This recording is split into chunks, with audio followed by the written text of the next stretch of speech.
Hey guys, thank you so much for listening to today's episode of Sadie and Friends. This weather has made me absolutely insane because I get excited. I get incredibly excited when I look outside in the morning and their sun is out and there are birds. And I know it's going to be like a fresh window open day. It's going to be just beautiful all day. And then typical Colorado, the next day it is snowing. It's freezing outside. You're turning your furnace back on. I mean, sometimes you got to think in Colorado, your temperature system with your home is just up and down and crazy and all around because Colorado weather is so insane. It's bonkers. So you want to call my friends at Polar Bear Plumbing, Heating and Air and have them come out for that special spring tune-up. It's only $99 and they make sure that all the filters are changed. They check all the different sensors and they make sure that between the ups and the downs and the temperature of your home, you are going to be comfortable. And you may think to yourself, well, my system, it's running fine. When I want cold air, it pumps out cold air and vice versa with the hot air. What if I told you maybe your system is running hard in order to produce that temperature for you? Think about it. Is it being bogged down from years of use? Does it need to be cleaned out, kind of tuned up? Just like a vehicle. You want to get the most bang for your buck. And when that energy bill comes, you want to know that you are saving money and you can do that. Or maybe you need a brand new AC unit altogether or furnace. Call my friends, Polar Bear Plumbing, Heating and Air, or better yet, to read the info on their spring sale right there on the homepage. Just go to polarbearpha.com. That's polarbearpha.com. Polar Bear Plumbing, Heating and Air, a proud sponsor of the Sadie and Friends podcast. I'm going to say the thing you're not supposed to say. Let's talk about marriage. They have like a 2-second rebound rate and you're back doing the next pain in the ass thing. Parenting.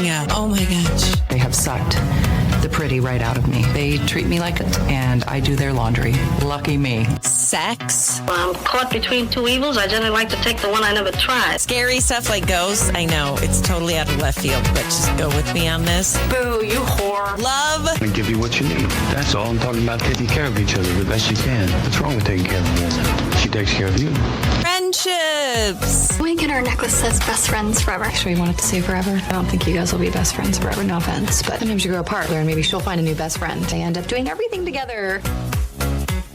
I knew this wasn't a me problem. Can I just tell you? Because Scott, when we do our podcast together, just called the Scott and Sadie Show, Scott's like, your microphone sounds terrible. And I'm like, well, I don't know. I don't know anything about technology. He's more technologically inclined to know. And so I'm just like, okay. But for the past week, we log on just like you and I are doing right now from separate computers. And he's like, you sound horrible. And I'm like, okay. So tonight I thought I'm going to log on with Ryan, 2 separate computers. Usually he would sit up in the studio with me. And today he's not doing that. He's just helping me do a little experiment. But I knew it. I knew he was wrong because he's wrong, essentially, because you sound great. What feels better? The fact that nothing is wrong and you can proceed now, or that you were right?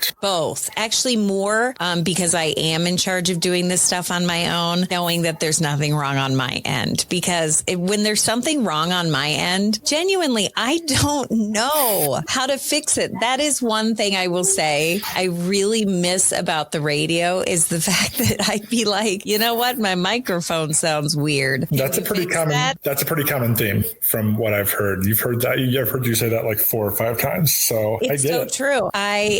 Well, listen, I get you loud and clear. I'm reading you, but I'm going to say it again for the people that maybe haven't heard me say it multiple times. That was very nice because I'd be like, this doesn't sound right. And they'd be like, boop, boop, boop. And the next day, boom, bang, it worked. Now, if something goes wrong, I don't know. It's on me to figure it out. And I'm looking around going, I don't know. So it's pretty much being an adult now. Yeah, it's kind of being an adult. Yeah. Congratulations. You have to figure out how to pay the bills now. I don't like that. I do not like that at all. So thank you, I guess. And then Ryan's like, well, are we going to record something? And I'm like, well, shit. Yeah. So I saw something today and you can do this as I'm speaking if you have yet to see this. Have you seen the Pope in his current state? They're doing a viewing, like a public viewing. Is that what you're saying? Have you seen him? I have not seen him, no. Okay. While I talk about this, I would like you to pull out your cellular cellular phone and look up a photo of if you were to go and see the now deceased Pope Francis, which I dug the guy. I liked him. I thought he was a good, solid Pope. And then he died, which, that happens. But again, you got to think the Pope just walks right through the security line at the airport. He's just like, he's got one of those passes like on Wayne's World where he's like, walks right through, right? Because he's the Pope. And so, of course, he's going to be able to get right in.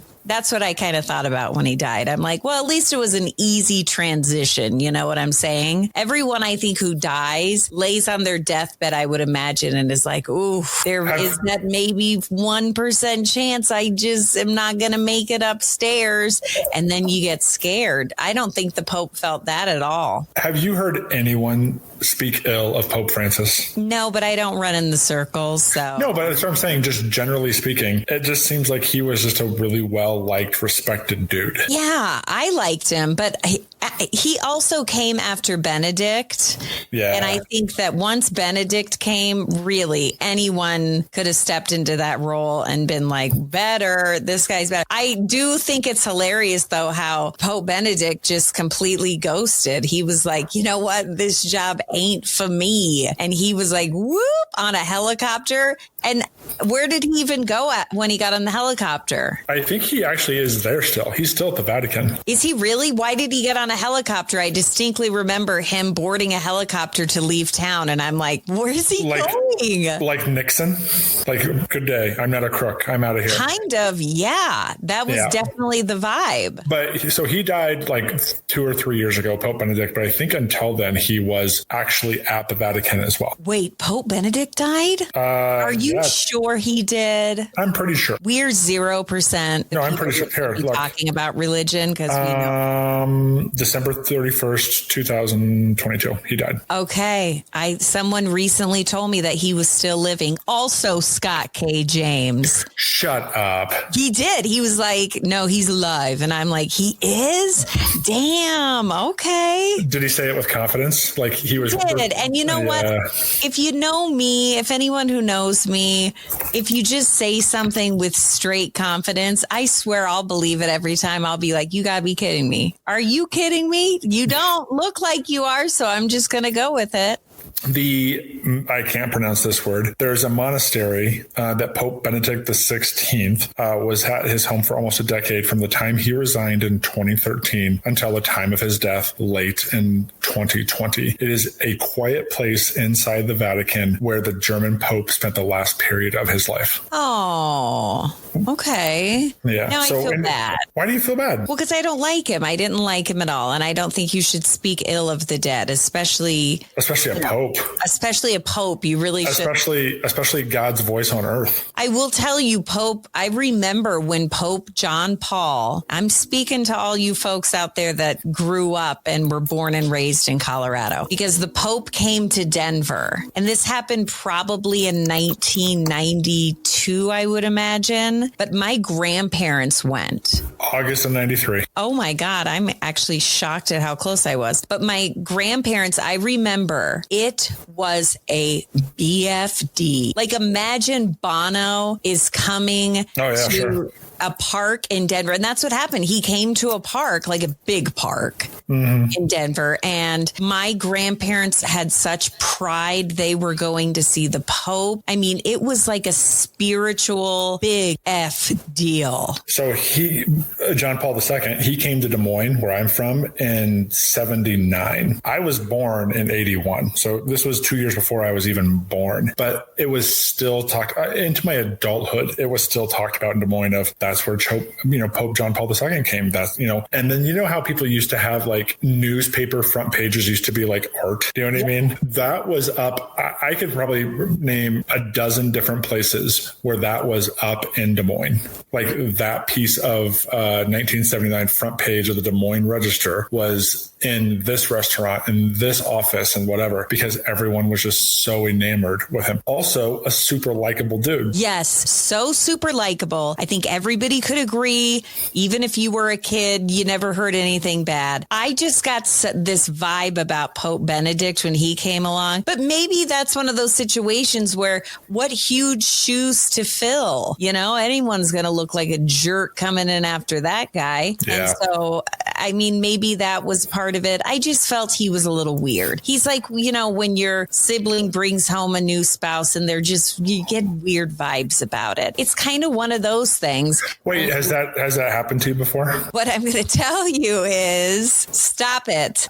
You made me lose my train of thought by trying to stir up trouble. Leave it in, baby. So the thing about it is that I find really weird is that now he's on display, Pope Francis, and I am always fascinated by other cultures. And with Catholicism, I've been to many Catholic funerals because my family was Catholic growing up. And I'm speaking of the same grandparents that they were so excited. You know, they were so excited to go see the Pope. Another weird core Pope memory, when he did come to Denver, I remember all the old school 9 News mofos. It was like Anchorman, only like a Del Arakawa, and Ed Sardellis was there. I'm sorry if you are not from Colorado. You don't know who these people are. But every town has, the people were on the news. And these were the people during the 90s. And I just remember that was all anyone talked about. And they did like a live broadcast and the Pope is coming in. It was just huge. Anyway, jumping back to this Pope who did pass away, who I liked the guy.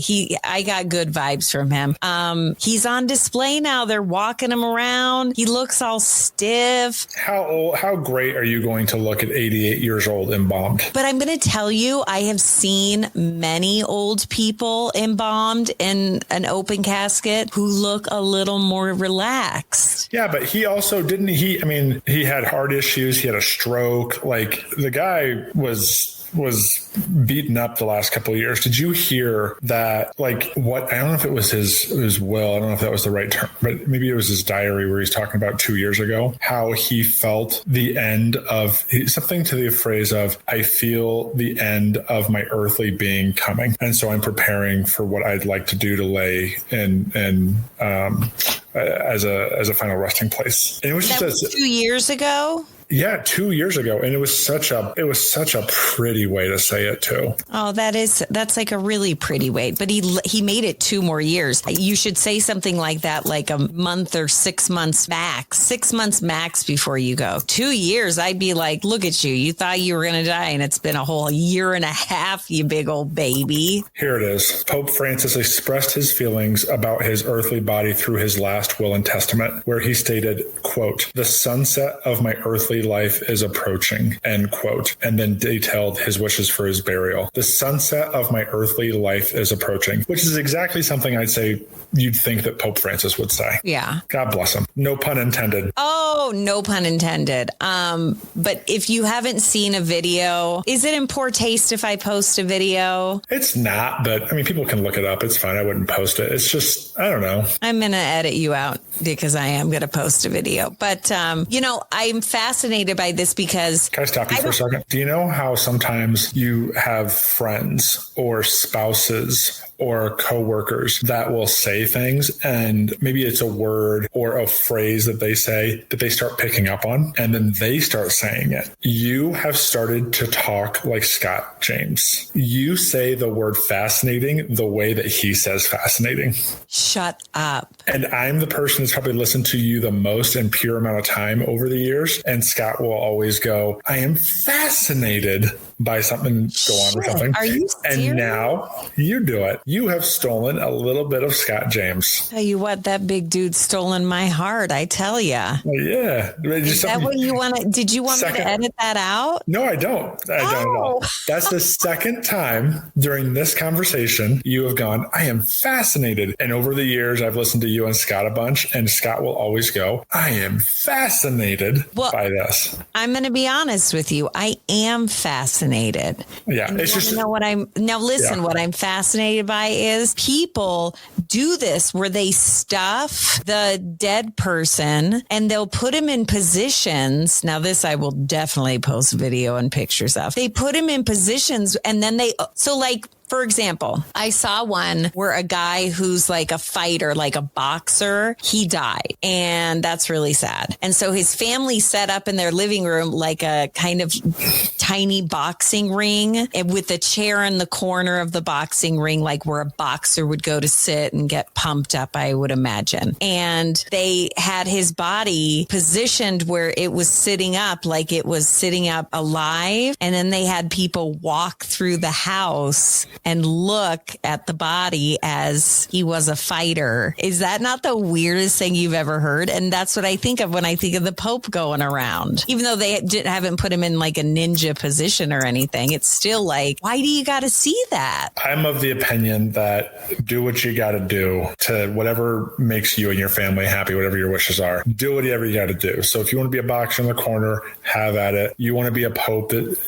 that's pretty much what Vatican law will say is you have to be mourned for this amount of time, viewed for this amount of time. But if that's the thing you want to do, have at it. Yeah, you're right. I need to be more open about shit. But you know what's also got me thinking on this? You were talking about burial versus cremation and whatnot. Yeah. And I remember growing up, it was like everyone was buried. I can't remember a funeral I went to where someone wasn't buried. Cremation is on the rise. Yeah, I think people just, big time. And I hate to say this, and this probably is in very poor taste, but when I look at Pope Francis's body, I think he looks so pumped full of chemicals and he just doesn't look right. And I've seen not many. I mean, my God, I'm not the Black Widow, but I've seen people in caskets where they don't even look like themselves. They've been pumped so full of stuff. Yeah. And it's just, I don't understand it. Maybe it's a closure thing, but to me, I just want you to just light me on fire. Now, something that I read that kind of freaked me out, because the whole idea, if you think about death and dying and then being cremated and how weird that would be, it freaked me out because I read that it takes about 2 hours to cremate a body. I don't know why in my brain, I'm like 10 minutes tops. I mean, 10 minutes. And no, it's like a whole long process to cremate a body. Have you fact checked that? I have, yeah, 3 times, and it's all the same. So don't bother fact checking it right now. I'm doing it right now. No matter. How dare you? Yeah. Okay. Yeah, 3 to 4 hours. Look at that.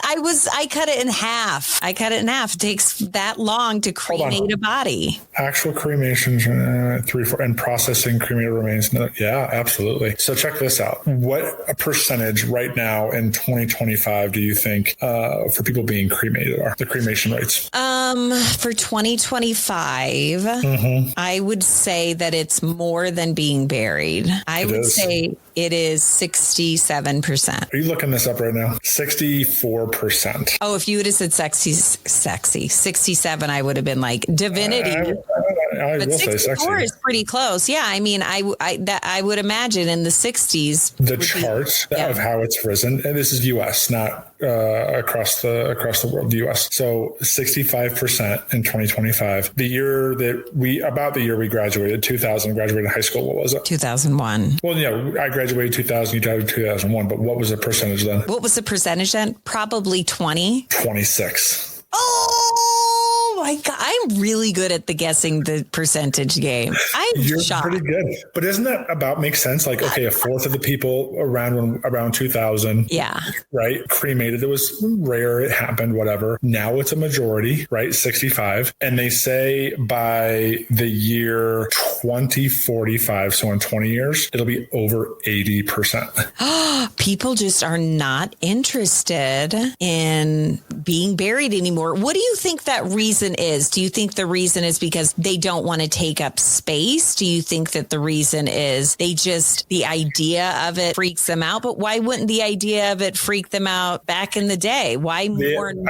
I think that, well, being on religion, this is just me armchair experting this. I think people have been disassociating from organized religion a little bit, right? I think that's one thing. I think the second thing is, space and like where there used to be on the outside of town, the cemetery. Now cemeteries are like in town. We drive by them. I drive by them to soccer practice every day. And it's just kind of a weird thing. I think that people have had a fear of being like buried alive, I think plays into a small percentage of that. And then just the fact of like, yeah, I don't like that. I don't like my family's just 6 feet in a ground over there. Well, and you know what I always think of, and this makes me sad. I always think of this with my grandma. It's cold. Sometimes I look outside and it looks cold outside and I think, it's cold. Is she cold right now? Or it's dark. It's so dark out. And in where she's at, it's really dark. And that upsets me too. And so I feel like part of me, and I have to say, I'm pretty sure every single person in my family is 1,000% on board when it comes to being cremated. So then what does that mean because the funerals that we've been to where there's a cremation, there is no casket. It's just the cremated remains. And I will tell you that I have not loved that because the last few that we've been to that are, really close in our inner circle of people, it's been tough because I never got to see them. Right? They were passed. They were out of town. And then by the time I was there, they were cremated. So I didn't like that. Yeah, but I mean, would you have wanted to see the dead body? Yes. Really? Yeah, I would have. I never want to see the dead body, but my disgusting curiosity always walks up to the casket. It's not curiosity for me. It's 100% closure. It's always been upsetting to me because they never look like they did. They look like a shell. Yeah, but I mean, they look like a shell, but at least it's like in my mind, like one of my best friends that passed away, Steve, or Bud, our brother-in-law, that passed away. We never got to see them. They were just one time we saw them and then we never did again. And that kind of, I don't like that. Yeah. So what do you do for, I don't know, because you'd want almost like if I had to draw it up, I'd have a funeral or like an open casket and then be cremated. Is that a thing? I think if you have money, anything is a thing. They'll do what you want to do. I mean, I think that if you want it, but I don't know. Is that what you want? I feel like we should talk about what we want to just. That's what I would want. You want to be embalmed and then you want people to come look at you dead. Is that possible? Anything's possible. And then when you're done, instead of putting you in a casket. So there wouldn't be that casket ceremony where you would be lowered down. No. Married. No one would want that. I would want like my loved ones to be able to, if they didn't have a chance to have closure or see me, I'd want that for them. Would I be allowed to pose your body as your wife? Any way that you would like. He's playing soccer.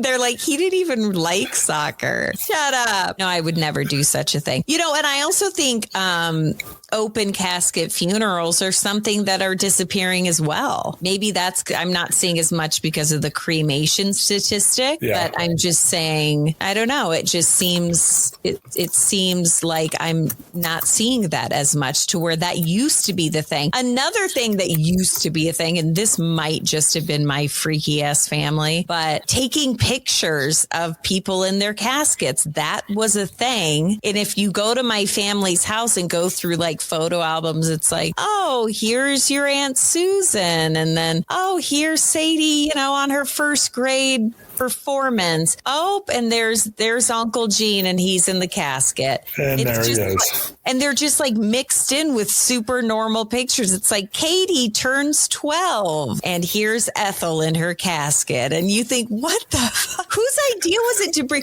Because it was a Polaroid, you guys. It's like nobody had like a camera.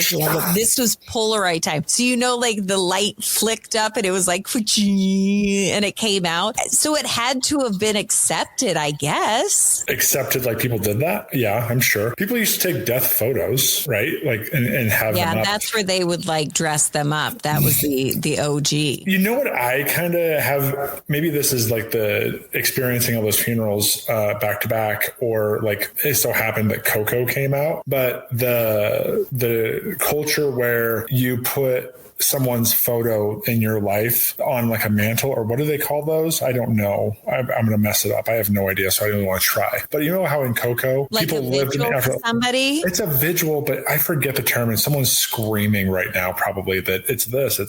I want to say hacienda, but that's obviously wrong. Is it a Spanish word? I think it is. I won't know that then. All right, just pause and I'll look it up and we'll cut this out. Okay.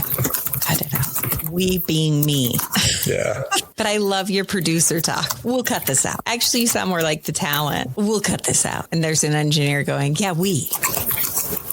Is this the same thing that they have sometimes at nail salons with the Buddha and they put fruit by it? A mural? No. Ofrenda and ofrenda. Why would you think anyone would even know that? Because I'm sure that someone knows it. I'm completely mispronouncing it or giving you the most white Anglo-Saxon pronunciation of it ever. An ofrenda, beautifully decorated altars where families place photos of deceased relatives. Crucial role in how deceased can cross over the bridge to the land of the living, just for their loved ones to celebrate them on the Day of the Dead. I kind of like that idea. Well, I would have never guessed that. I gave you like a ton of options, like mural. Is it a visual? Is it, what is it? And you're going to throw something at me. That's so unsatisfying because I didn't get any of that. Okay. We are officially out of time. Now that we know what Ryan wants to do, to be embalmed playing soccer, stood up. People walk through the house to look at him. And then when that's all done, he's going to be cremated, which we've learned tonight. It takes 3 to 4 hours. Also, did you know that if you were cremated, like my neck, I had surgery on my neck and they put a nickel piece in it. Well, you can choose when being cremated if you have a fake hip, if you have a fake knee, if you have an additional thing that's been added to you, you can donate that to somebody who maybe needs a hip replacement but can't afford the equipment that they put into you. And so that's also another. The whole episode is going to be titled Death. And I will end this episode by saying, I just want to be cremated. I want to be put in an urn. And I want to follow you wherever you are at, Ryan. I want to be on the nightstand. You bring a hoochie into our home or any home at all. And I don't want any of this. I want you to move on. I don't want any of that. You are going to die missing me. And I'm going to wait for you at the gates. And I'm going to be so excited to see you. And you had better not have any other titty experience after my death. I will be beyond livid with you. God, I love you so much. And I'm not done yet. So what I want you to do is I want you to put the urn in every room you go to. I want you to be that known as the weird urn guy. But that's what I want. That's all I want. I don't think it's a lot. I think it's a simple ask. And I hope everybody has a great night and we'll talk tomorrow. I can't tell you what I want. Okay. You're going to be playing soccer. Good night.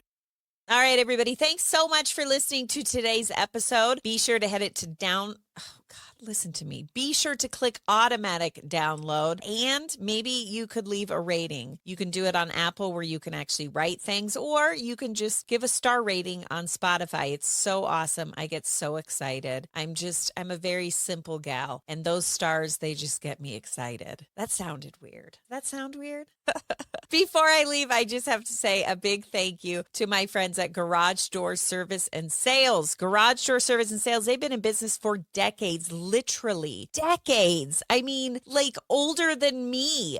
And how long I've been alive, which I feel like has been a really long time. Oh no, they were chugging away with the day I was born, putting in brand new garage doors, doing different tune-ups. And their work ethic hasn't changed, but you know what has changed? The product, the technology. Whether you need a big job or a little job, they can set you up with whatever you are looking for. My parents, they have an estate gate from Garage Door Service and Sales, and they own a storage facility. Guess what? All those big storage doors where you just click the button and the doors go up and down. It's so nice. They love it. And they got it done through Garage Door Service and Sales. They've got great financing. And again, they work with homeowners with just a spring that's maybe a little too squeaky for you, or they work with big companies with if you got big construction needs. It's Garage Door Service and Sales, a proud sponsor of the Sadie and Friends podcast.